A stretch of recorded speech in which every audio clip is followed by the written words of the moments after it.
I want to talk about governance in the digital age. And the first thing, as an introduction, that I want to say is that we are confronted with a civilizational challenge, fundamentally, because we're going through a very major historic transition.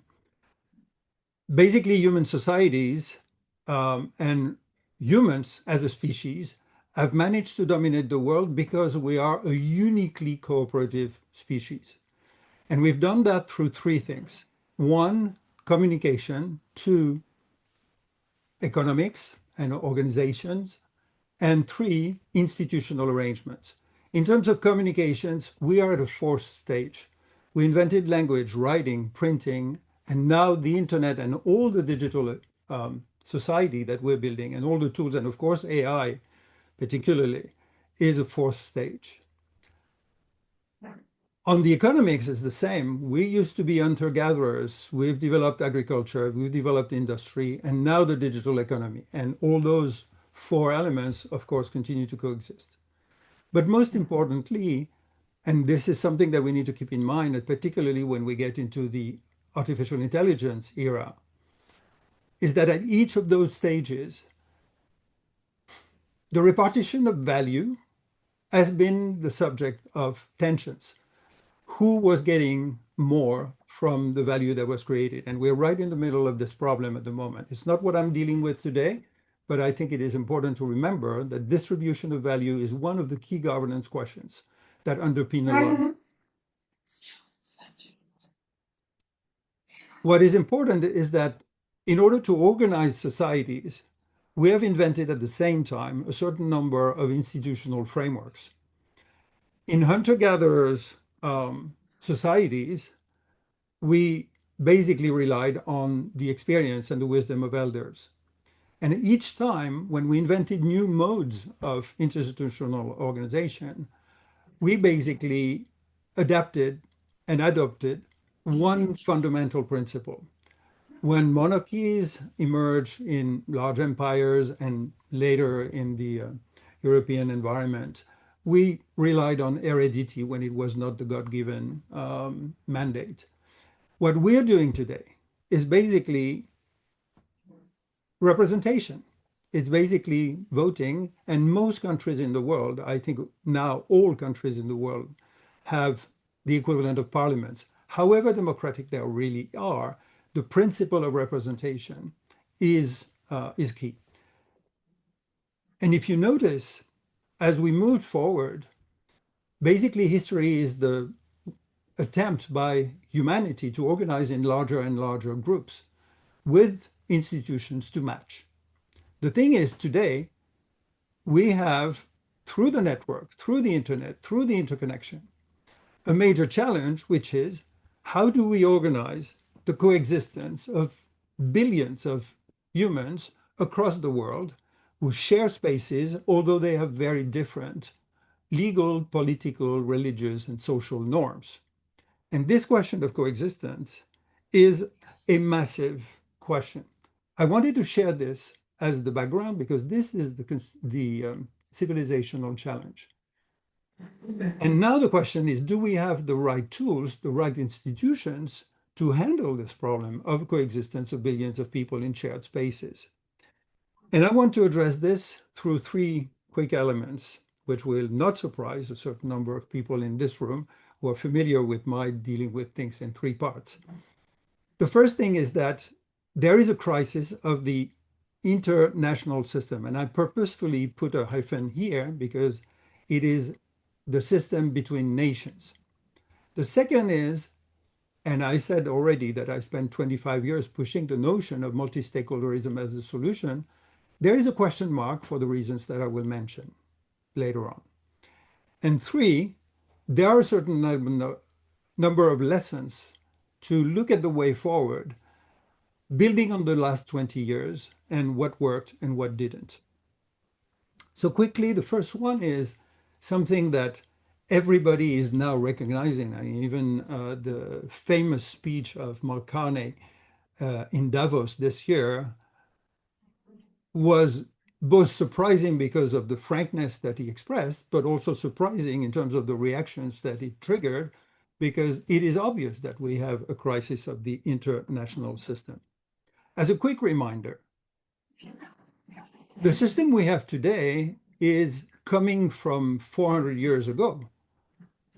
When we invented the printing press, we triggered a complete revolution, including the religious revolution, which triggered the religious wars of Europe in the early 17th century, leading to the famous Treaties of Westphalia in 1648.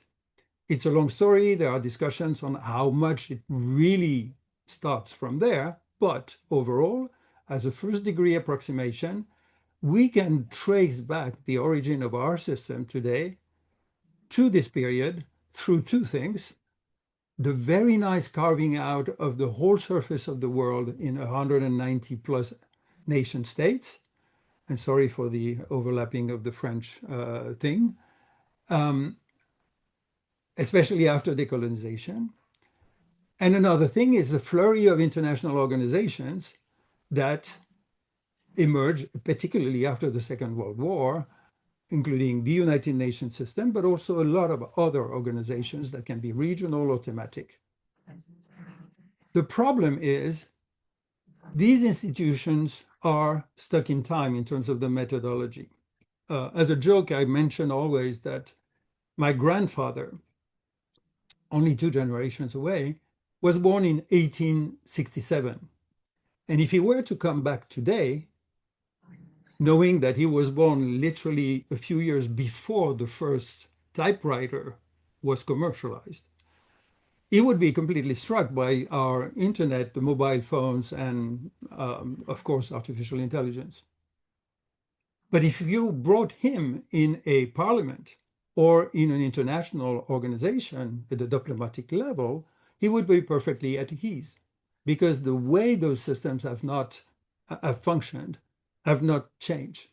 And without belaboring, the principle is nation states with territorial sovereignty and representation of people only based on their citizenship.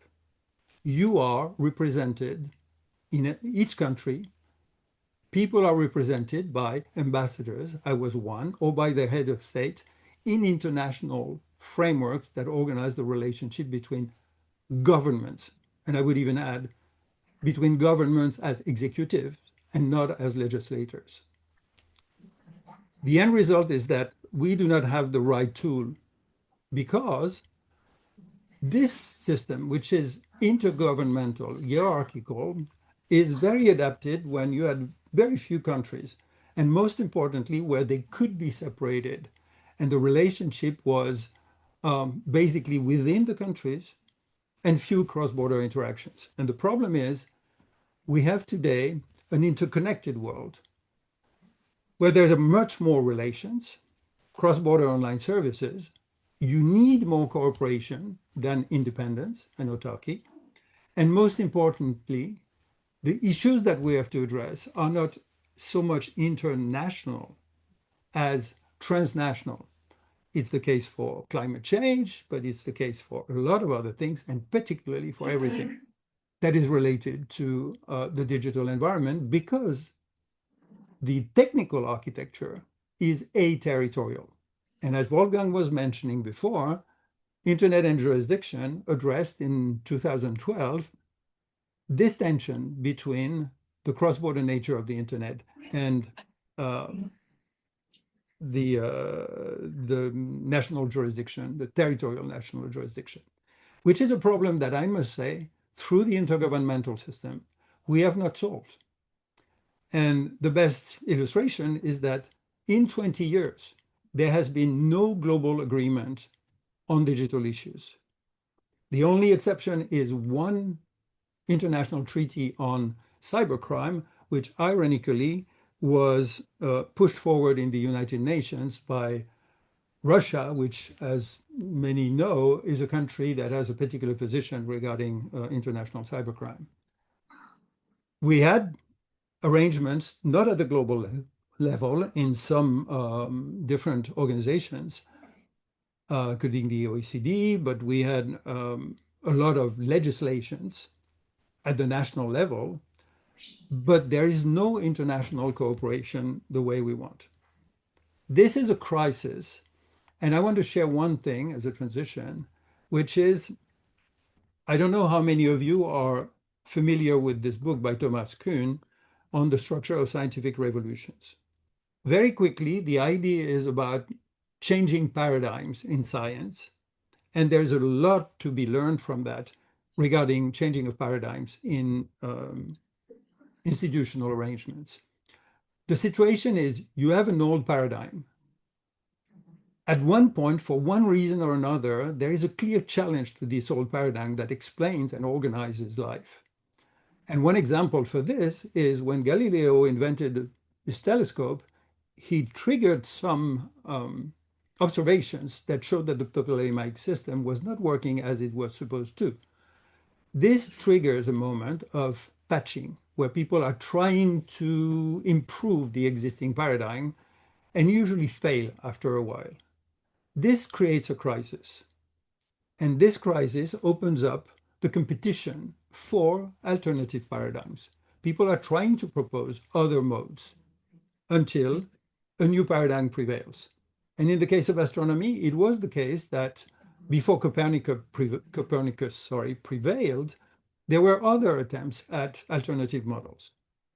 The reason why I mention this is because I strongly believe that in terms of the global governance paradigm, the existing intergovernmental architecture is undergoing exactly this challenge, and we want to find a new paradigm. And we are in the moment of crisis and competing alternatives.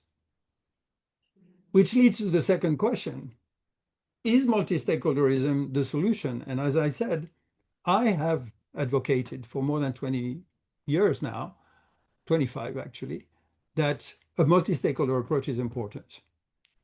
And the first reason that justifies this is I want you to look at two examples historically of what I call decentering. A situation where stepping back allows to look at a situation in a way that is a little bit more general.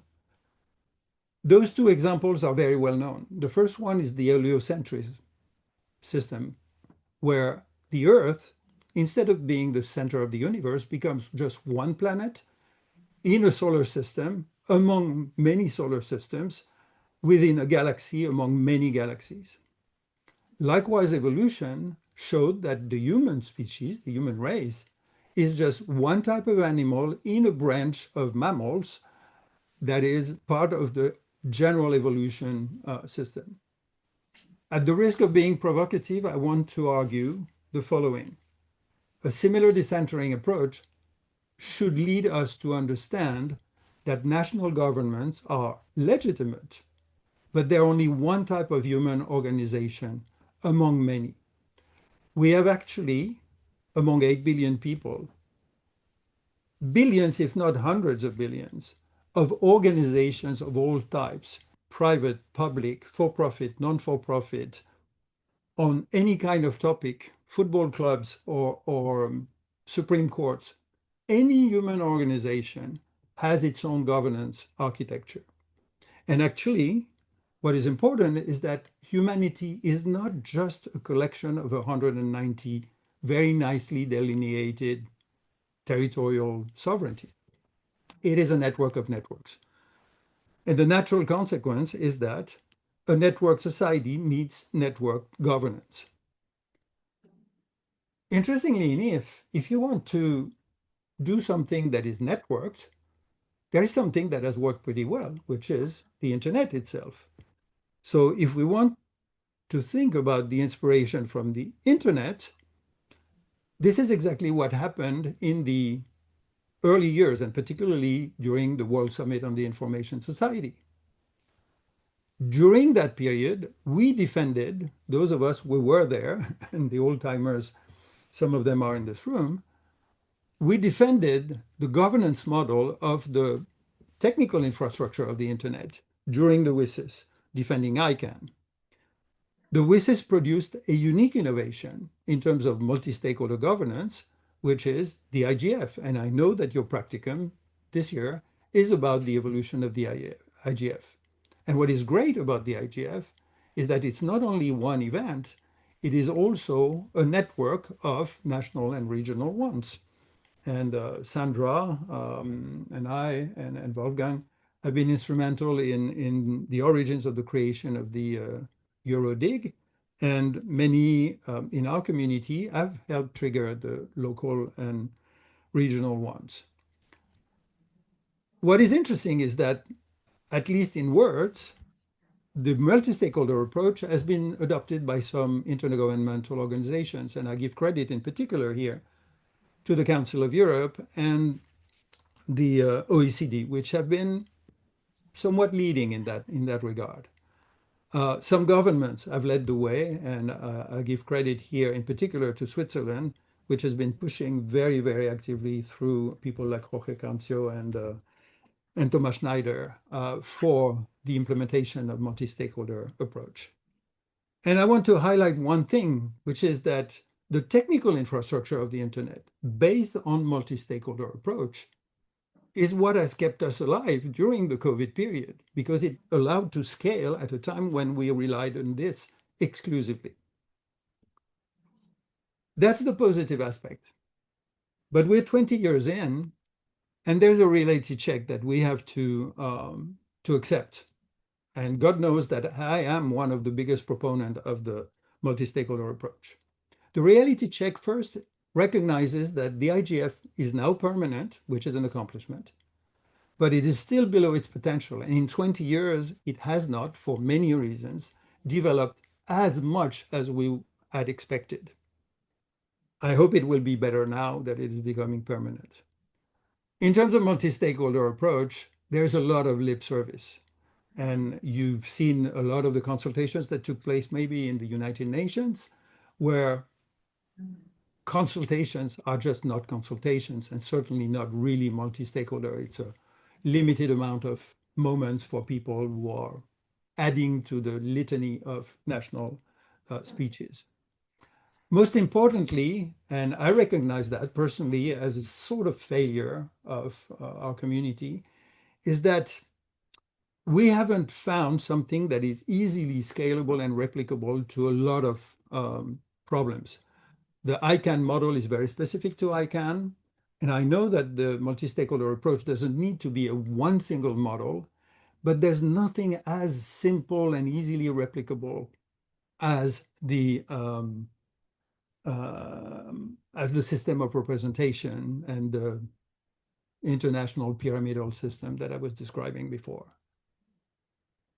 The end result is that because we were not able to produce as much as we wanted, a solution to a lot of problems, and the geopolitical environment has evolved also in a very rapid manner, we have seen reterritorialization, the reaffirmation of national and digital sovereignty, and most recently, a massive geopolitical acceleration of tensions around artificial intelligence. This leads me to the third element. Is that a sufficient reason to despair and to say, oh, whoa, this was not the solution? I think we need to draw a certain number of lessons in order to help us move forward. The first thing is, why didn't it work the way we all hoped for? And honestly, I engaged in this multi-stakeholder approach by 2000, so 26 years ago, even before the World Summit on the Information Society was taking place. And I was really expecting that this would become the dominant paradigm for the very reasons that I mentioned before. So the question is, why didn't it work the way I expected and some of us expected? The first thing is we have, and I've constantly mentioned this important distinction, we have not paid enough attention to the distinction between what I call the governance of the internet and the governance on the internet.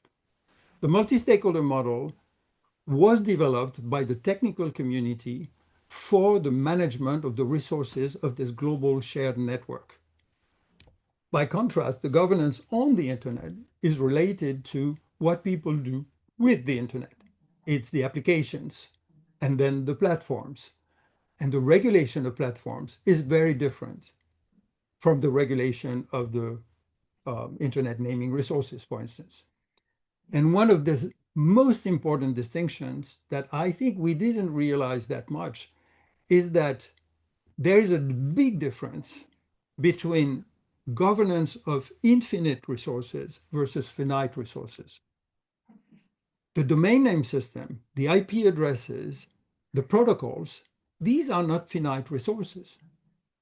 They can be expanded as much as we want as the need arises. We just need the rules to expand it and distribute it in a fair manner that is technically suitable, etc. Governance on the internet is a lot about tensions between different principles. It's about finite resources, including finite attention. It's about the money distribution.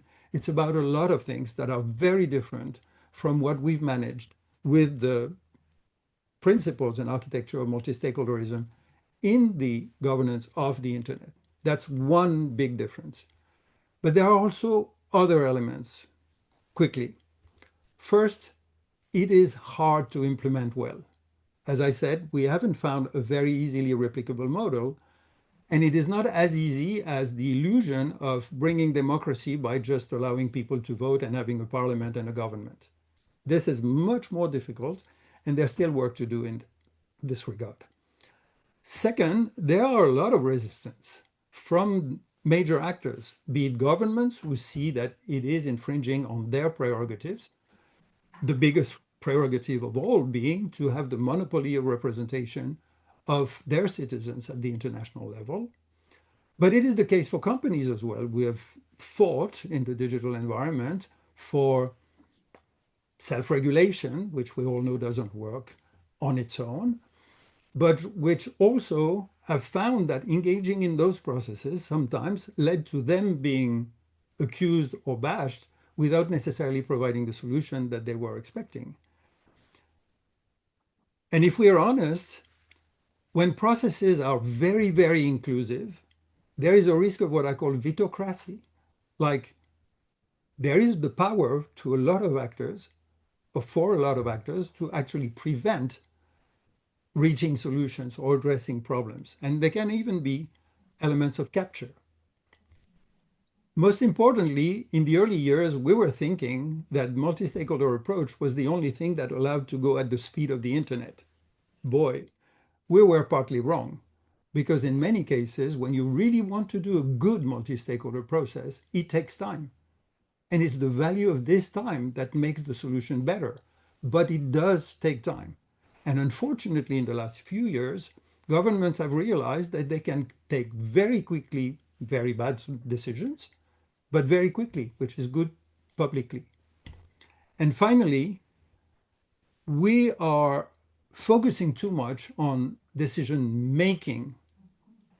And the problem is that multi-stakeholder processes have, as Jovan Kurbalia once told me, has a problem with closure.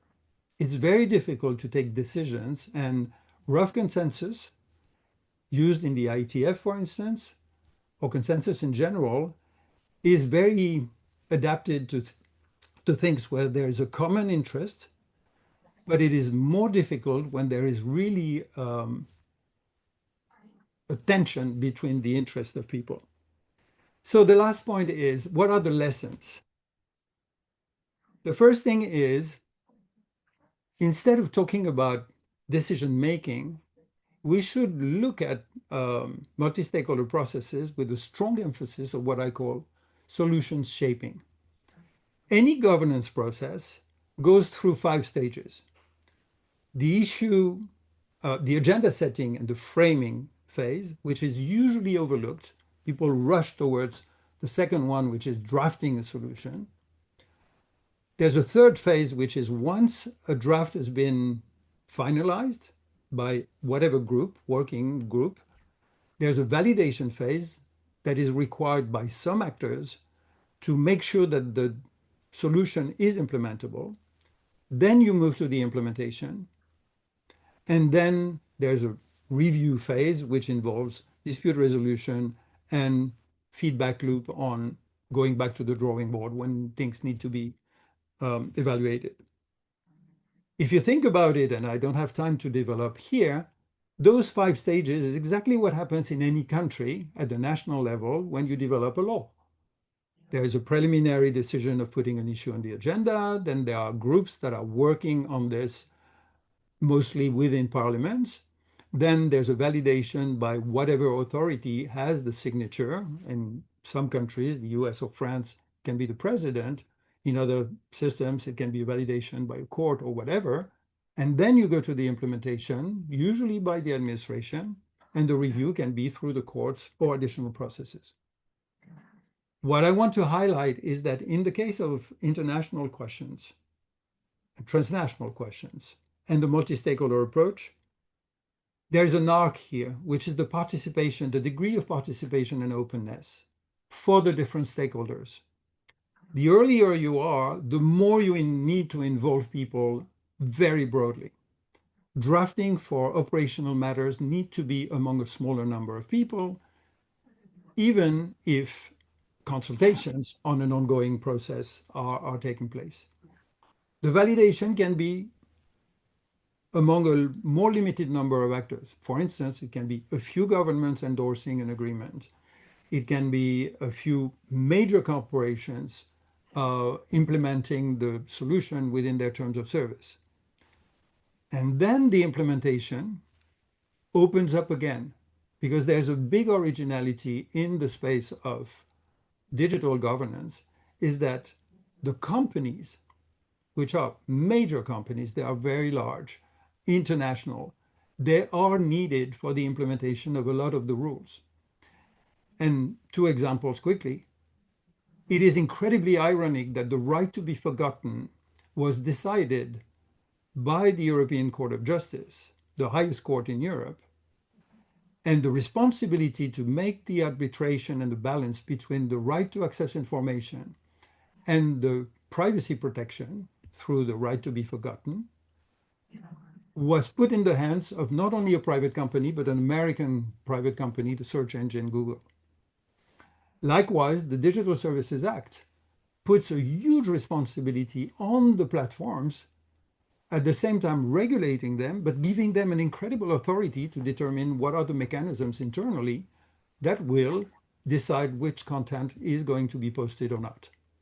And the review, to finish, is again opening up very largely so that dispute resolution can be open to a lot of people. And so you may have heard in the discussions about the definition of internet governance, which was adopted by the World Summit on the Information Society in 2005, the notion of the respective roles of the different stakeholders.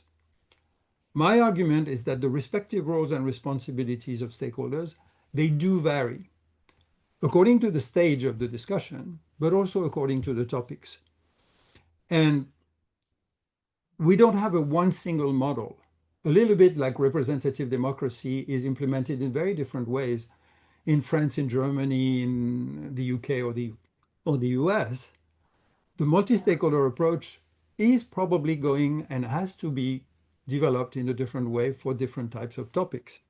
But most importantly, the 2 first stages of framing, agenda setting and framing, and drafting are absolutely fundamental. And this is where the multi-stakeholder approach is the most appropriate. What is important as well is that I mentioned the paradigm shifts, but sometimes paradigm shifts doesn't have to discard completely the paradigm that preceded. And I take an example. We still build bridges and houses with Newtonian physics. But if we want to launch a satellite, because the conditions of speed are different, we need relativity. Those 2 paradigms coexist, and I could make the same argument for quantum physics. So in the case of sovereignty, my argument is territorial sovereignty works exactly the way it has worked, as long as it is related to things that are exclusively impacting the territory of the country. The moment you need to have an extraterritorial decision to protect your own sovereignty that impacts other countries, or the moment the problem is a transnational problem. Responsible sovereignty is a variation that is the equivalent of relativity, and it needs to be exercised differently than the absolute notion of sovereignty. And finally, a few other lessons is internet governance and multi-stakeholder governance should be on an issue by issue basis. As I said, there are different models, and you need to have topics that are not governance systems for every topic, but networks on an issue by issue basis that brings the relevant stakeholders.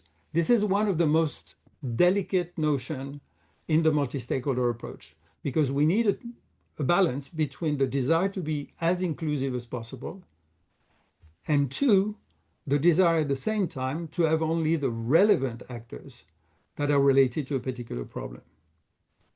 The third element is that just like we have permissionless innovation in the development of applications regarding the internet, I believe that permissionless initiatives is the key to multi-stakeholder approach. Anybody can put their flag in the ground and say, I want to start a discussion, a framing exercise around a particular issue that I think is important and is not addressed sufficiently, so that it is later on brought back into the, uh, the existing structures. And finally, one thing we don't know yet, but that I think will be very important, is that the next generation of digital governance will be enabled by the digital tools and probably also by AI. We don't know yet exactly how, but a new stage of governance will come from those new tools. And in that regard, the IGF is a prototype, is a critical test bed, and I think we can turn this IGF into something important and efficient. Finally, this is the architecture, this is theoretical, this is conceptual. What I want to highlight for all of you is that in your daily life, in your own work, there are a few suggestions that I want to share that will help you navigate a world where basically the tensions are growing and everybody is asking you to take sides on a lot of things. And if everybody or a lot of people begin to adopt some of those individual behaviors, as Thomas Schelling was a Nobel Prize in economics has demonstrated, there will be emergent behaviors that will be beneficial for the whole of society. The first thing is jokingly to think about the elephant, i.e. the five blind men and the elephant. It's only from, in the early stages, from the different perspectives of each of the different categories of stakeholders that we can have a full and complete picture, the whole picture on a particular problem. And this is essential for the framing phase, which again, I could never emphasize enough is the most important thing. The second thing is a lot of situations people will ask you to vote on something. I encourage you strongly in all your processes to use Likert scale voting so that there is more nuance, including what I put in the middle, what I call Kali-we, which is I can live with it. You can even tweak the thing and nudge people towards accepting something in the middle by just shaping the test in this way. The benefit is that when you do a Likert scale voting in a meeting, it brings back the power to those who speak less than the others. In most discussions, the people who strongly agree or strongly disagree will be the most loud. But if you do the test, usually you will see this kind of result where 80, 90% are actually agreeing with the formulation if you've done it properly. So try to avoid the voting yes or no. This is the best way in the direction of consensus. The setup of physical spaces matters a lot. This is the way we always set up meetings for internet and jurisdiction in order to highlight that people don't have only problems with each other, but problems in common. This was the first meeting, the global conference we organized in Paris. We had another in Ottawa and another in Berlin. Make people sit in a circle or here in a concentric heptagon. Bringing people who have a problem in common is the methodology, and Keith, who was here, can talk to you more about it. We have we are running at the moment an initiative called the Internet Infrastructure Forum, which is bringing together hosting providers and DNS operators to organize their coordination when dealing with online harms. So people around a problem in common. This is the way to define issue-based. And finally, last but not least, you're probably familiar with the story of Goldilocks and the three bears. At one point, she's in front of three bowls. One is too cold, the other one's too hot, and one is just right. Without belaboring, you may be familiar with the fact that there is a Goldilocks zone, which is the fact that the Earth is at the right distance from the sun, sufficiently far to not be too hot and sufficiently close to not be too cold. And this is why water is in liquid form, which allows molecules to combine in a way that is different from what they cannot do in vapor or in ice. This is the reason why life can evolve in the Earth. This notion of a Goldilocks zone is transposable to a lot of domains. It would be a whole speech in itself. But what I want to tell you is that it is a mental framework. It's a Goldilocks mindset to look at the situations where people encourage you to choose between two extremes that are both unacceptable in order to open up the central zone. And I give you an example.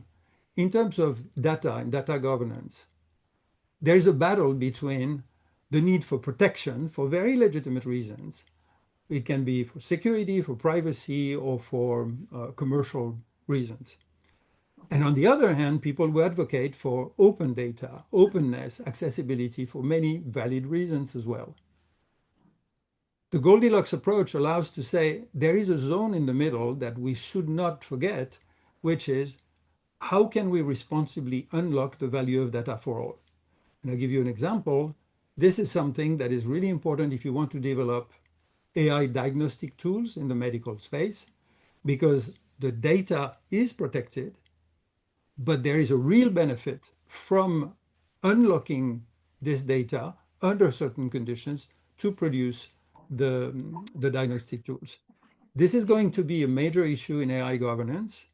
And by the way, this is something that the DataSphere Initiative, which is another structure that I've created or co-founded, is dealing with. So these are a few of the recommendations that I encourage you to keep in mind in the way you move forward, because you are also part of the generation that will have to address the new architecture and institutional solution for governance in the digital age. And I want to leave you with two quotes. The first one is, this is a period that is pretty disappointing. I mean, things are clearly not going into a better governance architecture. But as always, the elements of hope are under the radar. And I do believe that this is exactly the moment when we need to push this reasoning along the lines that I mentioned. And the second thing is, don't let pessimism get to you, because it's a matter of mood, and optimism is more a matter of what we want to do. I want to finish and show on the screen. I will share the presentations, but this would be a long presentation. I want to highlight the following, which is there are a lot of books that are absolutely essential for you to read, and I want just to show them to you, related to complexity, game theory, network science, genetics, evolution, and the theory of the commons. And you can take a picture, or I will share it with the slides. Please read those things. They are fascinating and they are absolutely essential when we're talking about governance. And you can join me and reach me through this these addresses. And I thank you. And I should be able to stop share. I thank you very much, Bertrand, and you have overstretched your time, and I'm really impressed. You know, regardless of your health problems, you have been convincing like always. So that means like 20 years ago. So really, age doesn't matter. As we had here already with other online presentations, if you have questions, please come to the microphone. The microphone is here. And if you are ready to take some questions, Bertrand, then this would be wonderful. Who wants to ask a question? Yeah, please come here. And we have this new element now. We have a queue like in ICANN meetings before the microphone, because the microphone for the online presentations is different from the hand microphone. Hi, thank you so much. That was a really, really interesting presentation. My name is Hannah. I just had a really question around the framing section, which I found really interesting. So I think when you first started speaking, I immediately went to things that we don't have in common. And it kind of penny dropped as the presentation went on, how important it is that we do find what problems we have in common. And I wanted to know from your experience, and like that photo that you showed us, sorry, I can't remember the event you were, where you all sat together looking. And I realized that often I'm thinking of problems that we don't have in common because I don't actually sit in the framing bit for long enough. I move to actually solutions too quickly, whether that's like how regular, I'm thinking, for example, in the UK with our age verification, our conversation there, we actually do have a lot in common with the rest of Europe, but we've moved in a direction very quickly. And I was wondering, from your experience, is that something that you have found hard to moderate and navigate, that people sit in that first really initial section without moving forward, even though it feels like a very natural progression to sort of to do so? I think that was the majority. Well, I'm glad that you, thank you very much, because I'm glad you raised this point. As I said during the presentation, I cannot overemphasize how important this is. And so the framing of a problem is absolutely essential, because if the problem is not framed, two things. If the problem is not framed in the right way, you're going to find a wrong solution. And I want to take an example. I have worked, and I was faulty of that. I have worked for several years, like many other structures, like the European Union, on the question of content moderation on platforms. And we were wrong regarding the question, because we focused on how to remove every single piece of infringing illegal or harmful content. And we missed during too many years the real question, which was, how do we regulate the algorithms for recommendation? Because the question is not to ideally get 100% elimination of anything that is bad. First of all, because it's not possible to achieve this. And second, because the frontiers are extremely fuzzy. But the most important thing is that even if there are only a few pieces that are bad that remain, if they are amplified, it's completely different than if they are just followed by 10 people like a bad joke at a dinner. And so formulating the right question is a real problem. The second element is that the common problem is exactly as you said, not jumping to the solution, because everybody comes with their understanding of the problem. And this is where the elephant comes into play. Formulating something from, I have a problem with you because you don't do this or you don't do that. It's the government saying to companies, you're not responsible enough. It's the companies saying for many years, you don't understand how those things work. Both are right somehow. But in each case, there is a way, and it takes time, it takes effort, and it takes resources to formulate the problem in a common manner. And I give you, and I speak, and Keith again will be able to contribute to this. when I organized within Internet and Jurisdiction, one of the tracks on the question of what has come, the discussion about DNS abuse, the early stage was what is the responsibility of companies when dealing with online harm? And it took us a bit of discussion to formulate the problem a little bit differently, which was when is it appropriate to act at the level of the DNS to deal with online harms? And this formulation encompasses the fact that it is not always necessary or appropriate, but there are cases where it is appropriate. And then you can get into a discussion. And this is the only reason, and I finish with this, that the mechanism that we developed within Internet and Jurisdiction, with meetings in particular in the building that you see behind me, which used to be our office, led to a smaller number or subset of the DNS operators participating in ICANN processes to develop within our process, outside of ICANN, some suggestions to then bring them back into the environment of ICANN for adoption by the larger group. And this led in particular to the amendments on the DNS abuse, including the definition of DNS abuse, because people had been fighting for more than 10 years on, I don't agree with your definition on DNS abuse. And as nobody was able to agree on this, there was no move. And it gave perfect alibi to those who didn't want to move forward. What we said is, okay, let's define DNS abuse in a narrow manner. We deal with particular types of abuse, and then we can have something that moves forward.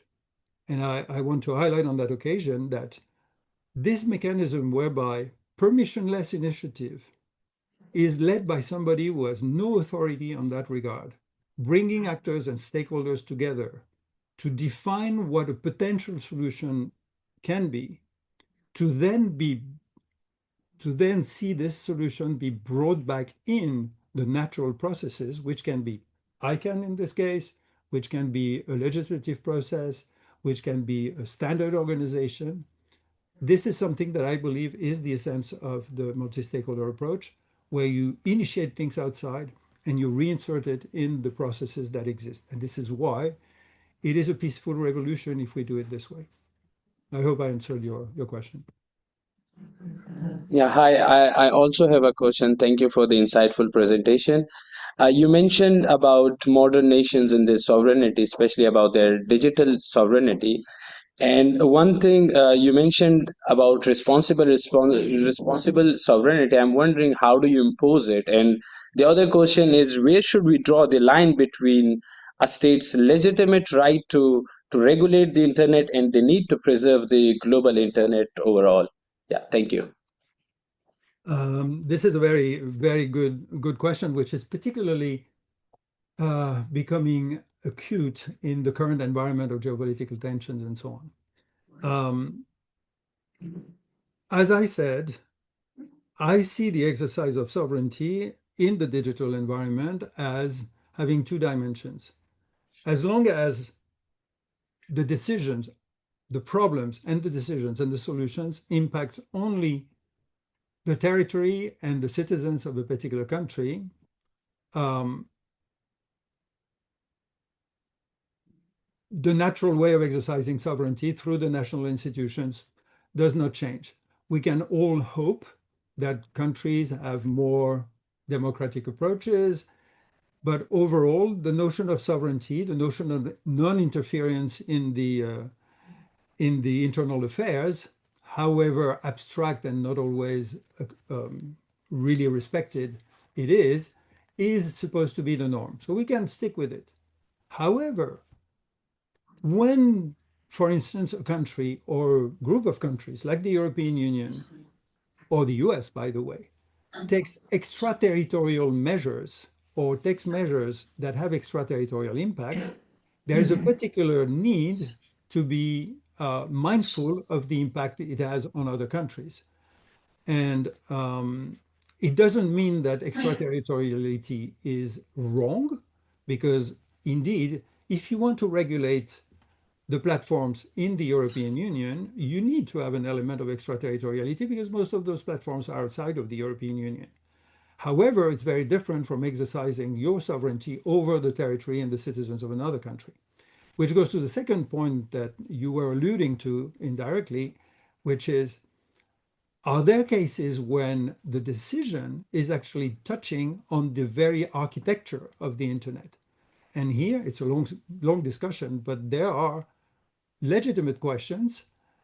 It is one thing to put in place something that has a legal dimension.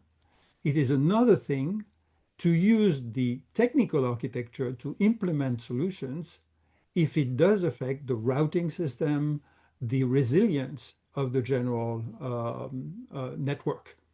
And in that regard, if you think about it, a lot of the resilience of the internet as a whole comes from the fact that there is a way to route around failures. The problem is that the reimposition of digital sovereignty in a territorial manner by certain countries, including the placement of certain gateways, like the Great Firewall of China or the RUNET in Russia, is actually making choke points that make the entire system potentially more vulnerable. And I have to leave, unfortunately, open the question of how do you enforce? This is a major question. And I want to finish on this answer with the major problem in global governance is that we have no institution that allows to impose anything on governments because they are so far the ultimate authorities. The only cases are when governments have accepted to be putting themselves under dispute resolution mechanisms, like in the WTO or in the International Criminal Court, and you see where it's going at the moment. There is a strong reluctance. So enforcing this is extremely hard, but I would say that this question of responsible sovereignty should become a sort of norm, the same way non-interference or national sovereignty is understood, i.e. something that cannot always be enforced. I mean, think about non-interference when you have conflicts like the ones that, military conflicts that we see now. But responsible sovereignty, for better or worse, is, I think, a general principle that could help guide in a Goldilocks zone type of thing, or Goldilocks mindset type of thing, the approach to many problems. Yes. Yeah, hello, my name is Clara Marland. I'm here with Global Partners Digital. And first, I want to thank you for this super insightful presentation. There are so many things to unpack, but I wanted to comment on the 5 stages of every governance process that you mentioned, especially with the curve thing that most kind of viewpoints and perspectives are needed in the first part, like the agenda review and setting, and then the final one. And I want to ask you, kind of related to the point that there is still a lot of lip service of multi-stakeholder approach and kind of including them, but not in an effective, meaningful way. Bearing in mind that like the roles vary, as you said, like depends what type of process, what issue it is. I'm surprised there is no like a brochure or some guidance, like analyzing the top issues and maybe making it like obligatory that at the beginning of every governance process, you need to kind of analyze, which stakeholders to include in which phase and to what extent, kind of like with the process that you highlighted. So I just wanted to ask for your view on that. That's an extremely good question, and I deeply appreciate and respect the work that Global Partners Digital is doing. As a matter of fact, in many ways, when it provides, for instance, the Secretariat for the Freedom Online Coalition or other processes, it's a little bit like what we do when we provide the Secretariat for multi-stakeholder processes. I think the role of external secretariats is a very interesting thing for initiatives. Now, coming back to your question, I will answer in a sort of side way to show that what I'm describing here can have impact even at the national level. What you say is exactly the problem. There's no obligation for early consultation, early framing.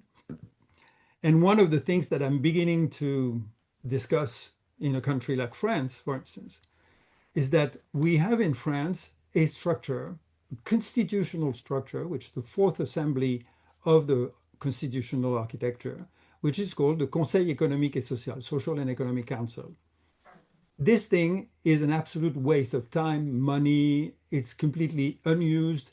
The people who are there, irrespective of their personal quality, are being put mostly for a reward at the end of their career and so on. The whole system is completely underused.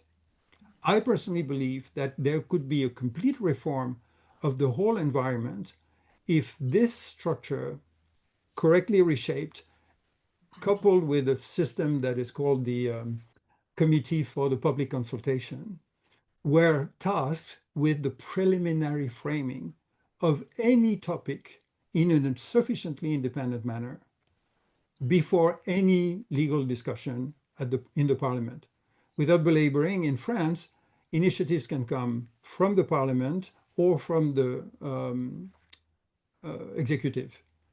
In too many cases, it comes from the executive in a prepackaged way, which is here's the solution. Yes, there are consultations, but here's the solution. And if you have a majority in parliament, the law passes. If you don't have a majority, it doesn't work. But the discussion, the socializing of the problem, the getting to a common framing is completely missing.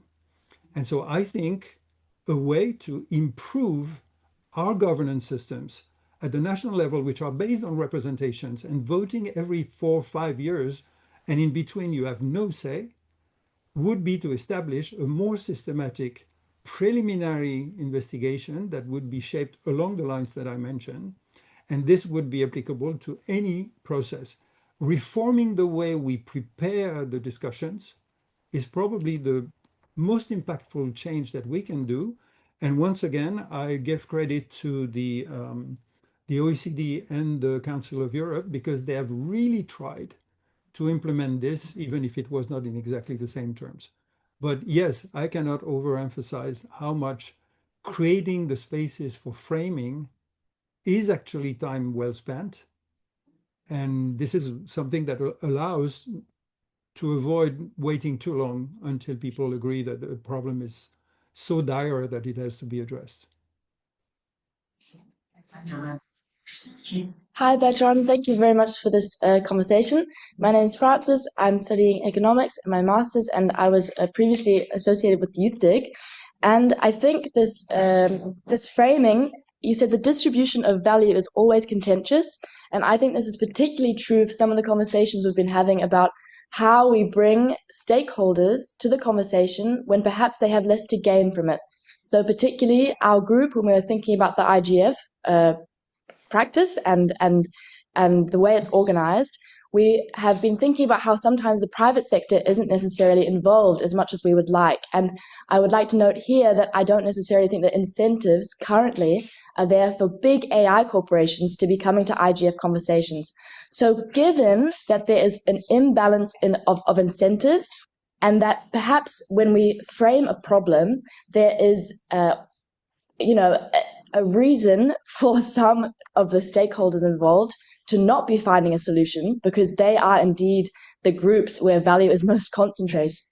How can we incentivize this conversation to be had and for these stakeholders to join when you cannot force a dialogue or a conversation to take place with them? Well, I'm glad that you all spotted some of the key points and the key challenges. This is exactly why I use the expression relevant stakeholders. And there are fights, mild fights, but there are fights between different perceptions of the multi-stakeholder approach. And this is what I tried to address. We have two problems. One, do we need to have absolutely everybody all the time in a completely open manner for something to be legitimate? And two, what do we do when the people who should be there are not there? The first one, I think, is relatively easy to solve because of the distinction of the framing and the drafting. You can be as open as you want. You can spend time, you can make consultations very, very, very interactive and involving as many people as possible. But when you get to the drafting, there needs to be a more compact, more balanced, and more manageable group, even if there are consultations and iterations and validations and call for inputs and so on. But generally speaking, you cover the question of inclusion, and there are efforts. I don't think they should be pushed to such an extent that they're sometimes done, because you can never be involving absolutely everyone. But if there is a sufficient concern regarding inclusion, you can cover most of the problems. The other side is much more difficult, because relevant stakeholders also means that there are actors who need to be there. And the question is, how do you force them to be there? And you're absolutely right that at this moment, the question of the governance of AI is a real challenge, because we don't have any place where we can force the operators to be there, and everybody's struggling. You may have seen that on the question of governance of AI. First of all, we're talking about governance of AI in too large a way. There are many sub-issues in the governance of AI. I give you just two examples because they are close to my mind, and I care about them.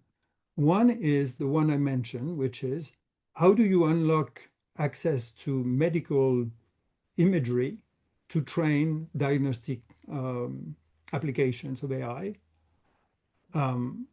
What is the framework? What is the legal framework? What is the distribution of value created afterwards? This is one particular type of governance that involves stakeholders, like, for instance, the people who manufacture the equipment for MRI or radiography and so on. But there's another topic that I care much about and that I'm pushing at the moment, which is, we are now releasing or planning to release an enormous number of AI agents with various degrees of autonomy. And when I say a large number, I mean not only millions, hundreds of millions, I mean billions, tens of billions of agents in due time.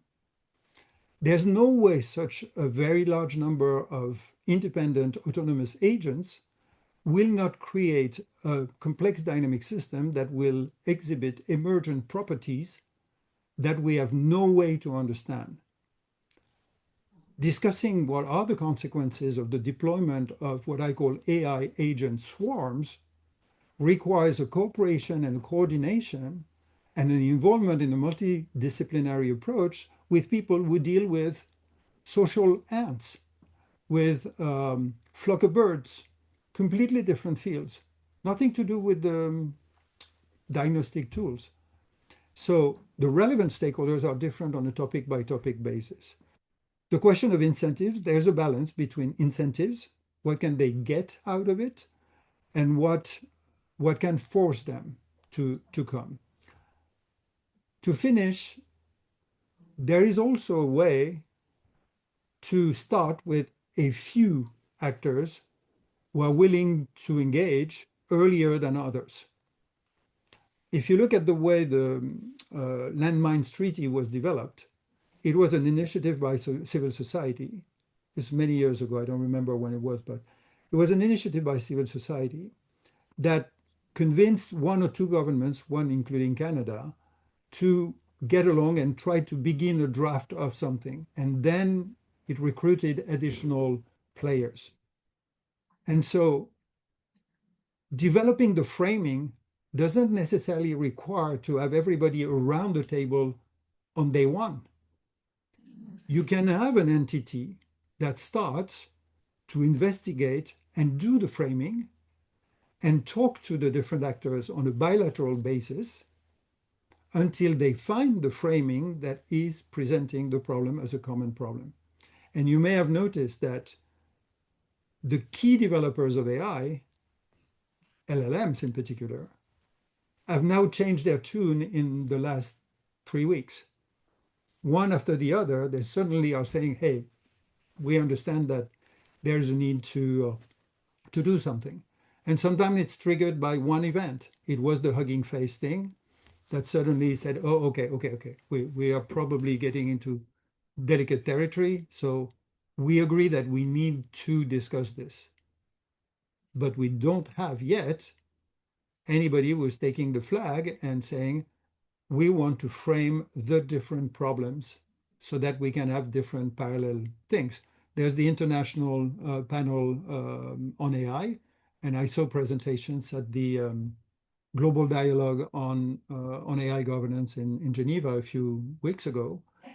It's a very good groundwork identifying a certain number of issues.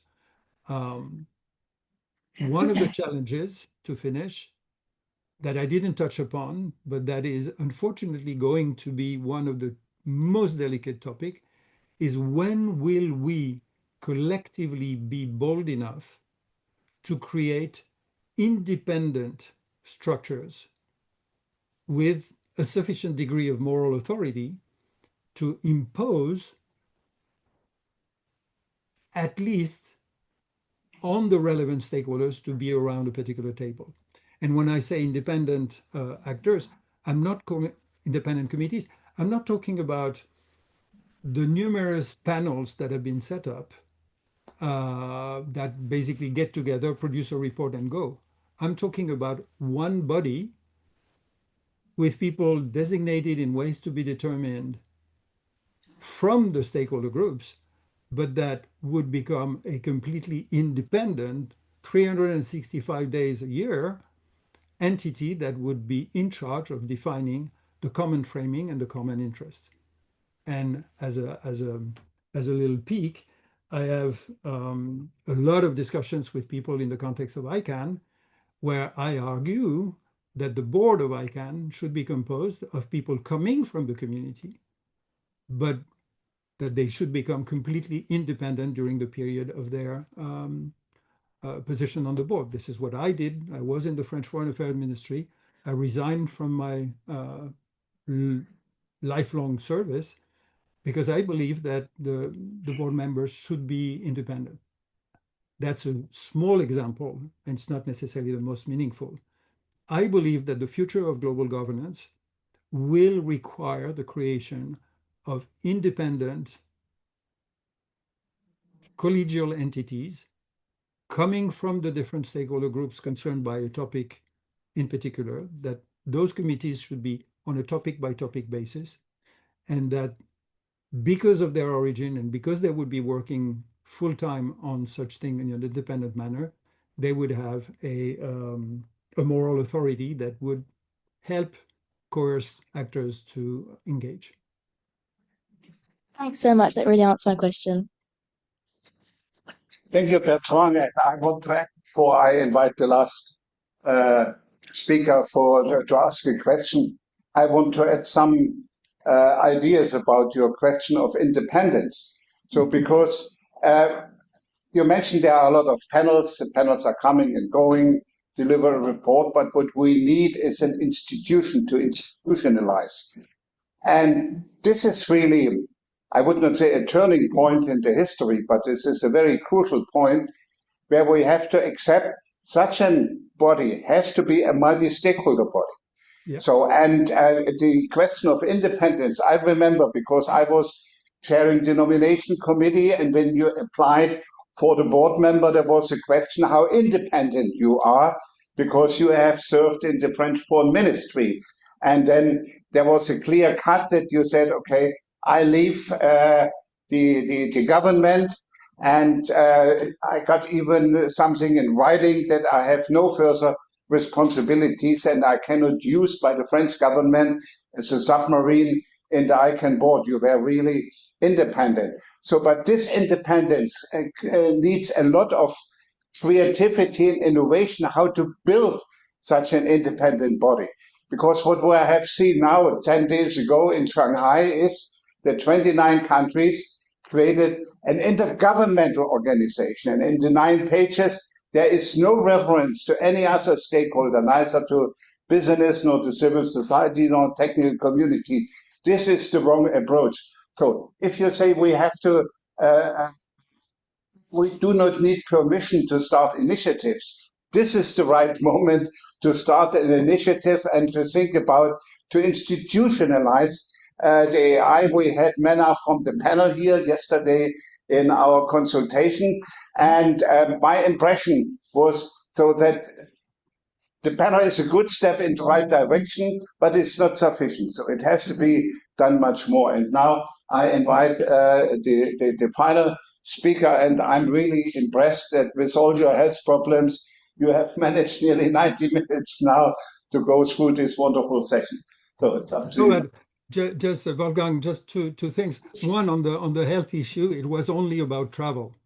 The brain is still functioning properly, but the only way I could have come was basically 10 hours of train yesterday and 10 hours of train to come back, and that was too much. But coming back to what you're saying, I just want to add this thing.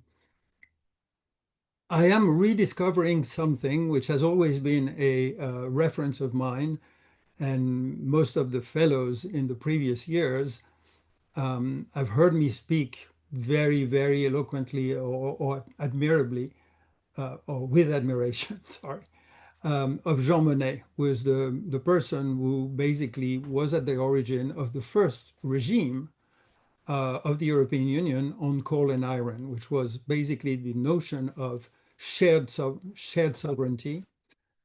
And the architecture of the European community on coal and iron that people have forgotten a little bit was to have one high authority for coal and iron dedicated to that particular topic, composed of 12 people designated by the 6 governments, working this group of 12 365 days a year to define the European interest, having the right of initiative, and basically having 2 meetings of the ministers of those 6 countries per year to check whether the solution they were proposing, this high authority, was sufficiently balanced in terms of the efforts and the benefits for each of the countries. This is an architecture that is exactly what I'm referring to in terms of having an independent structure coming from, in that case, the 6 creating countries. It was still originating by an intergovernmental exercise, but this entity became independent completely. I don't get into details because there's a lot to say about the evolution of the system and why it is not working the way it should now, and I'd be happy to discuss that in other circumstances. But the important thing is that there is an architecture and a mechanism in the European Union that will make the old WSIS participants smile, which is called enhanced cooperation. Nothing to do with what the enhanced cooperation is supposed to mean in the WSIS document of 2005. But enhanced cooperation is exactly, in a certain way, what I describe with issue-based networks. If the European Union or other systems were to think about the future of governance by creating an issue-based network of stakeholders, even with just a critical mass of a smaller number of actors at first, creating an independent structure, not a panel, but a committee or a commission, to deal with the problem in terms of framing and directing the drafting and proposing the solutions, that would be an amazing way forward. And so I think we will have to re-explore the architecture of enhanced cooperation to create those multi-stakeholder commissions. And by the way, unfortunately, this was the dream that we had in 2005. And it was not possible to create a multi-stakeholder commission at the time. And so we resolved to try to re-engineer the Commission on Science and Technology for Development, which was an existing moribund UN structure. It was not successful because we could not reorganize it. But we're still missing an Information Society Commission that would be composed not of people having their jobs, but composed of people who would be dedicated to structuring this, maybe. Sorry, too long.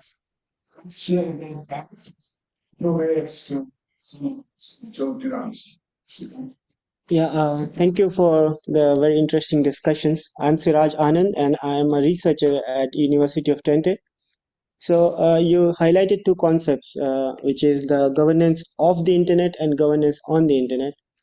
However, the governance of the internet, the technical community always faces some challenges with respect to implementation and adoption of standards due to different technical capabilities of different nations, states, regions.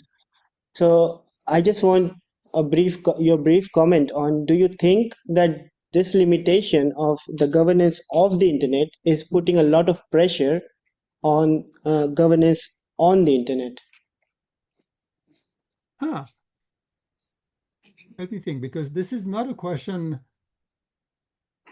that I've been asked yet.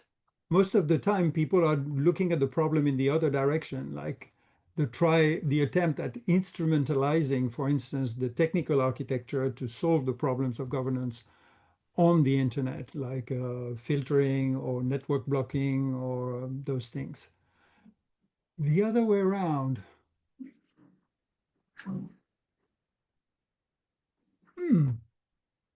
I'm not sure I have an easy answer to that one. The question of adoption there are different things. One is the speed of adoption of the infrastructure and the technical elements. I would say that as long as the adoption and the connectivity progresses, the the geographic zones that are becoming connected are confronted with the same problems as the others. I don't think there is a major difference. And of course, the zones that are not connected are not impacted. So I'm not sure that this is really, it's a very interesting question, and maybe I'm wrong, or maybe I misunderstood. But I think the most important or most visible problem is the reverse, instrumentalizing the technical architecture to solve the governance on the internet. The limits on the governance of, so far so good. The governance of has functioned pretty okay so far, I think. And I may be wrong, but I don't see that as a major question. But it's an interesting and new question. I never had it. Thank you very much. Thank you, Bertrand, for this exciting. We will send you your certificate and your small piece of Meissen porcelain by mail, and we hope to have you back next year.